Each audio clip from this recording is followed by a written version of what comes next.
క్రీస్తునందు ప్రియమైన వారలారా, మర్నాత ప్రియులారా, ఏలియా జీవితంలో దేవుడు చేసిన అద్భుతాలలో కొన్ని మన ఆత్మీయ బలం కొరకు మనం ధ్యానించుకుందాం. ప్రియులారా, ఇశ్రాయేలీయులను అహాబు రాజు పరిపాలిస్తూ ఉన్నప్పుడు అతని భార్య యెజెబెలు వల్ల ప్రేరేపించబడిన వాడై దేవుని యొక్క ప్రతి బలిపీఠములను పడగొట్టించి అచ్చట అన్యదేవతారాధనలు మొదలుపెట్టాడు.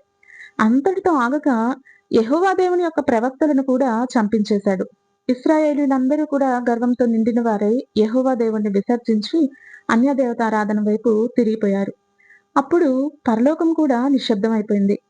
ఇశ్రాయేలు దేశంలో చంపబడగా మిగిలి ఉన్న చాలా మంది ప్రవక్తలు కొండ గుహల్లోనికి పారిపోయి అక్కడ దాక్కున్నారు. దేవుడు వారిని ఆ రీతిగా భద్రపరిచారు. అప్పుడు వచ్చాడండి ఈ ఏలియా ప్రవక్త. ఇతన్ని అగ్ని మనిషిగా, అగ్ని ప్రవక్తగా మనం చెప్పుకోవచ్చు. ఈయన చాలా సాధారణమైన వేషధారణ కలిగిన వాడు. ఇతను గిలాదు కాపురస్తుడు. ఇంకా మందమైన ఒంటె వెంట్రుకలతో చేయబడినటువంటి ఒక గొంగలి ధరించేవాడు. చర్మపు నడికట్టు ధరించేవాడు. ఒకరోజు దేవుడు ఈ ఏలియాతో మాట్లాడారు. ఒక భయంకరమైన హెచ్చరికను ఇశ్రాయేలీయులకు వ్యతిరేకంగా ప్రకటించమని దేవుడు ఏలియాకు ఆజ్ఞాపించారు. అయితే అప్పుడు ఏలియా ఏమాత్రం వెనుకడుగు వేయలేదు. అది యెహోవా దేవుని ప్రవక్తలను చంపివేస్తున్న భయంకరమైన కాలం అయినప్పటికీ ఏలియా అహాబు రాజుకు, యెజెబెలుకు భయపడలేదు. కొంచెం కూడా ఆలస్యం చేయకుండా దేవుని వాక్కు వచ్చిన వెంటనే ఏలియా ప్రవక్త సూటిగా అహాబు రాజు సింహాసనం వద్దకే వెళ్ళిపోయాడు.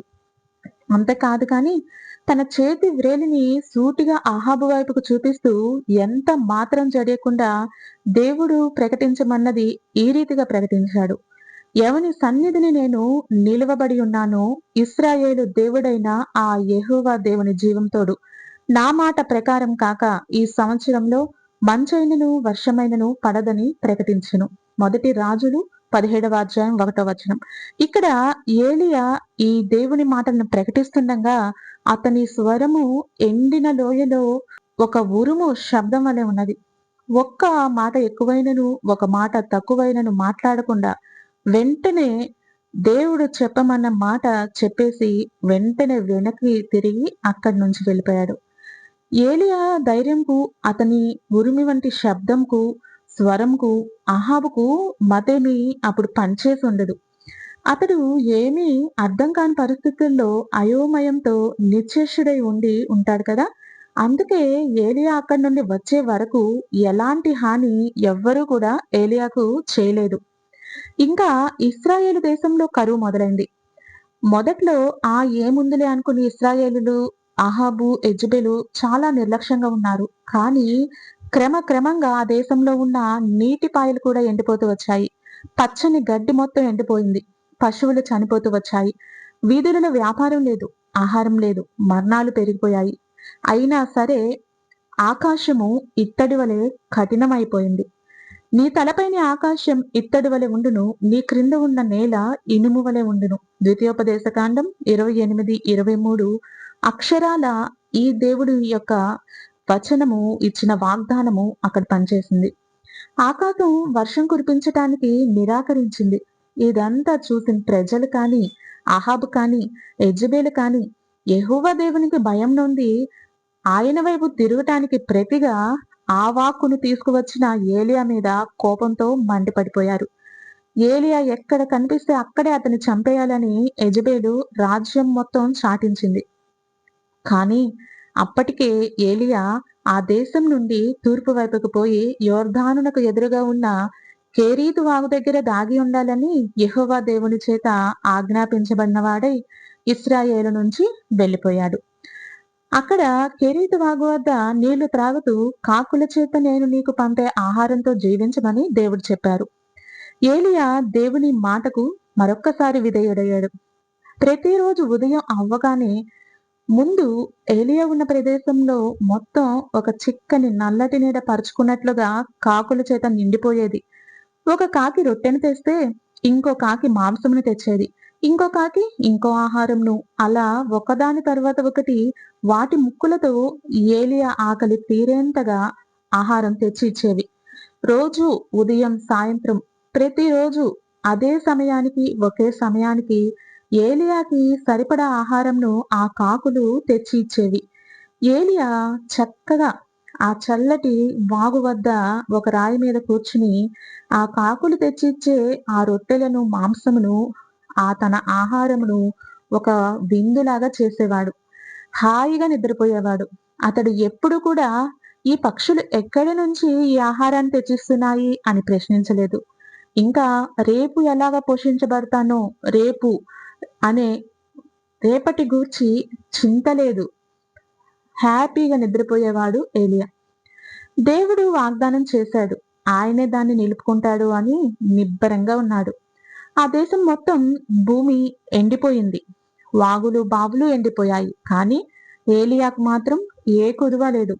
మామూలుగా యూదుల ప్రకారం కాకులు అపవిత్రమైన పక్షులు.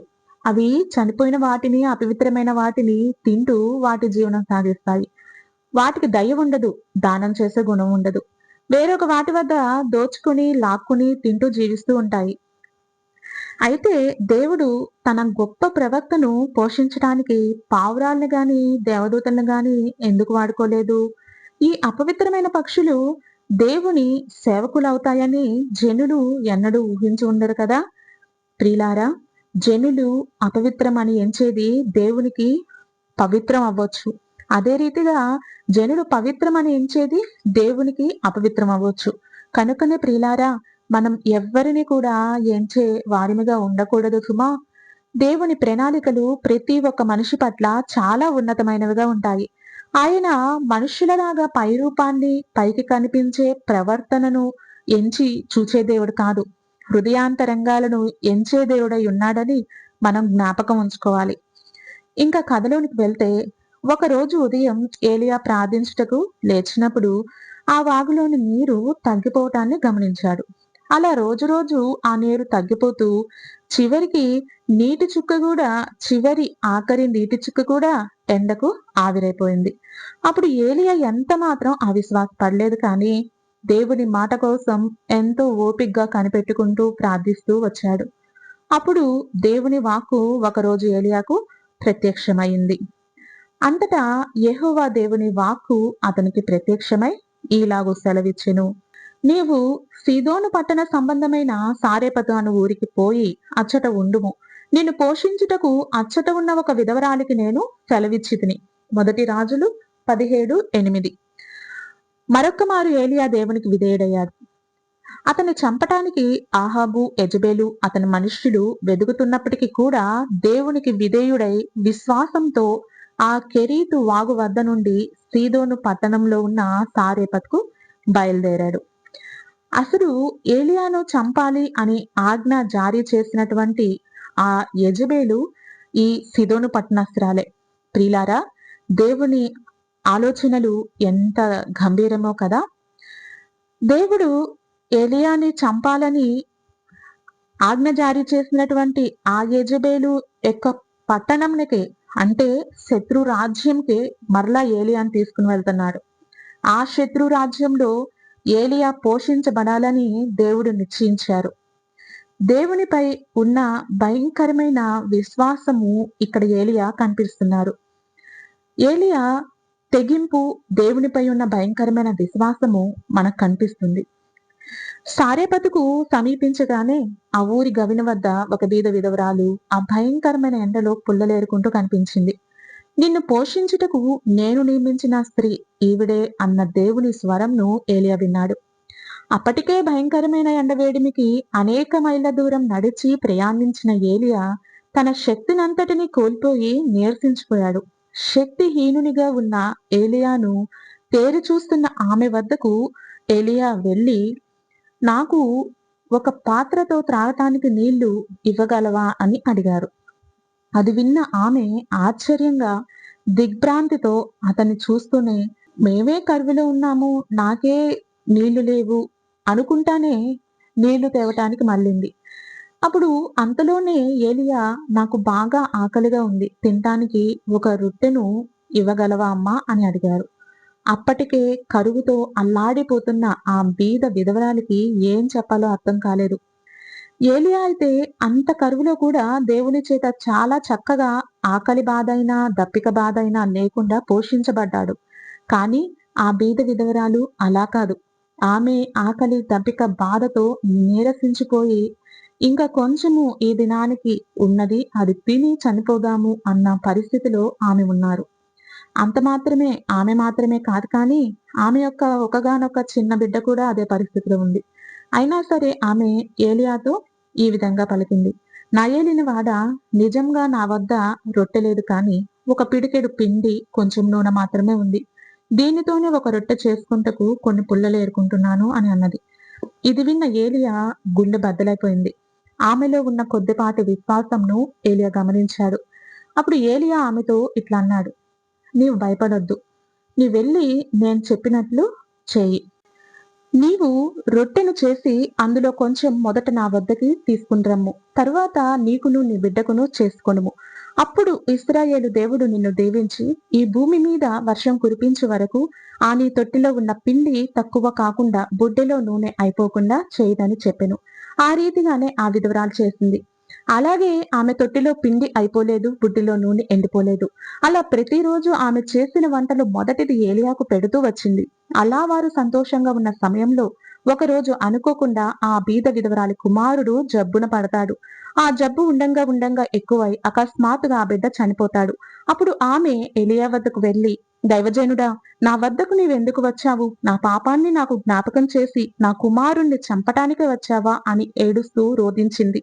అందుకు ఏలియా, "నీ చేతిలో ఉన్న బిడ్డను నా చేతికి ఇమ్మని చెప్పి ఆమె కౌగిటిలో నుండి ఆ బిడ్డను తీసుకుని పోయి తన గదిలో ఉన్న తన మంచంపై ఆ బిడ్డను పరుండబెట్టి యెహోవా దేవునికి ఈ రీతిగా మొరపెట్టాడు. దేవా, నాకు ఆశ్రయం ఇచ్చి ఆహారం పెట్టిన ఈ బీద విధవరాలికి ఇంత దుఃఖంను అనుమతించావా?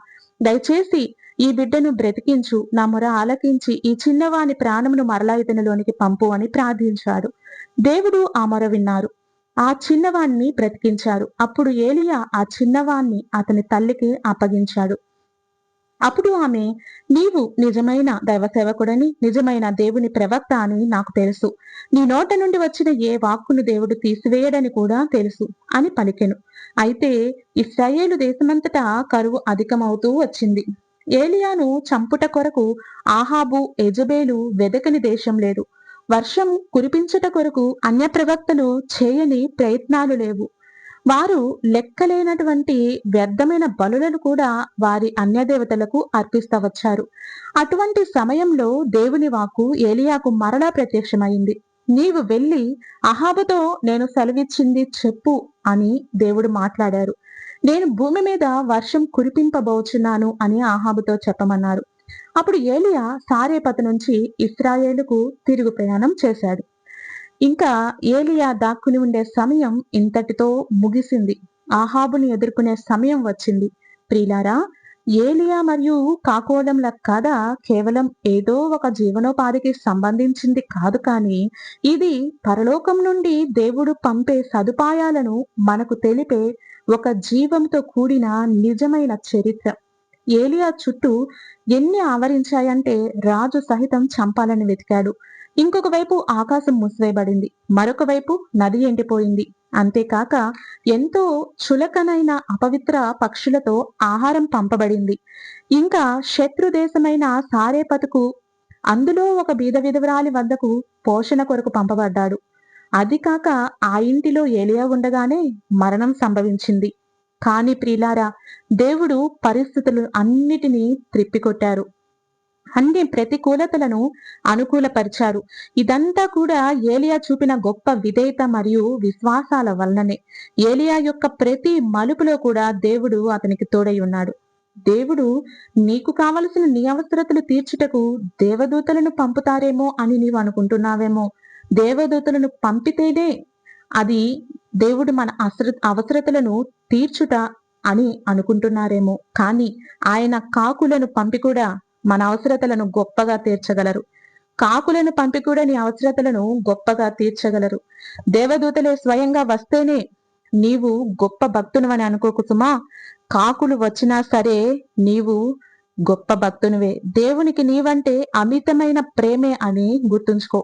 నీ మరొక ఆశీర్వాదంను నీవు పొందుకోవాలి అంటే నీవు నీ శత్రు రాజ్యంలోకి వెళ్ళక తప్పదు. అక్కడే నీ ఆశీర్వాదం ఉంటుంది. ఆయన నీ జీవితంలో మరణ సంబంధమైనది ఏదైనా అనుమతించవచ్చు. కానీ అది కూడా నిన్ను, నీ ఆత్మీయతను, ఆర్థికంను, ఆరోగ్యంను, మంచి బంధాలను జీవింప చేయగల శక్తి ఆయనకు ఎంత ఉందో నీకు రుజువుపరచుట కొరకే. ఈ పరిస్థితులన్నిటిలో ఏలియా ఏం నేర్చుకున్నాడంటే, మన అవసరతలు మనుష్యుల వలననో చుట్టూ ఉన్న పరిసరాల వలననో తీరవు, కానీ పరిస్థితులు ఎంత కఠినమైనా ఒక్క దేవుడు మాత్రమే మన సహాయకుడు అని. ప్రియులారా, సముద్ర జలములంత విస్తారమైన పాపములైనా సరే యేసుక్రీస్తు ప్రభువారు మనకై కార్చిన ఆయన పవిత్ర రక్తం యొక్క ఒక్క చిన్న రక్తపు చుక్కతో కడిగి వేయగలడు మన దేవుడు. కొండంత బలమైన సమస్యలైనా సరే ఒక్క చీమతో ఆ కొండని ఎత్తించి సముద్రంలో పడవేయగలరు మన దేవుడు. ఇది మనుష్యులకు అసాధ్యమే కాని ప్రియులారా, దేవునికి సమస్తము సాధ్యమే. మన దేవుడు అన్నింటికీ చాలిన దేవుడు, ఆయన అసాధ్యుడు. ఇది నమ్ముట నీ వలన అయితే నమ్మువానికి సమస్తము సాధ్యమే. ప్రార్థన. తండ్రి, మా ఆత్మీయ బలం కొరకు ఏలియా యొక్క చరిత్రను మాకు ఇచ్చినందులకు మీకు వందనములు. మరియు కాకుల ద్వారా, బీద విధవరాలి ద్వారా, ఆఖరికి మరణమును అనుమతించుట ద్వారా కూడా మీ శక్తి ఎంతో మాకు చూపించినందులకు వందనాలు. అంతగా మేము మిమ్మల్ని విశ్వసించుటకు మాకు సహాయం చేయండి. ఇంకా మా అక్కరలు, అవసరతలు ఎలా తీరుతాయో తెలియని నిస్సహాయ స్థితిలో కూడా మీకు లోబడి విధేయులమై విశ్వాసంతో ఉండుట మాకు నేర్పించండి. మీరు మాత్రమే మా నిత్యమైన వనరు అని జ్ఞాపకం ఉంచుకునే కృప ఇవ్వండి. మీరు కరువులో మమ్మల్ని పోషించే దేవుడని మేము మరవకుండా ఉండే కృపనివ్వండి. మరణమును ఓడించి జీవింపచేసే దేవుడని మేము మరవకుండా ఉండే కృపనివ్వండి. యేసు నామంన ప్రార్థించుచున్నాము తండ్రి. ఆమేన్. మరణాత.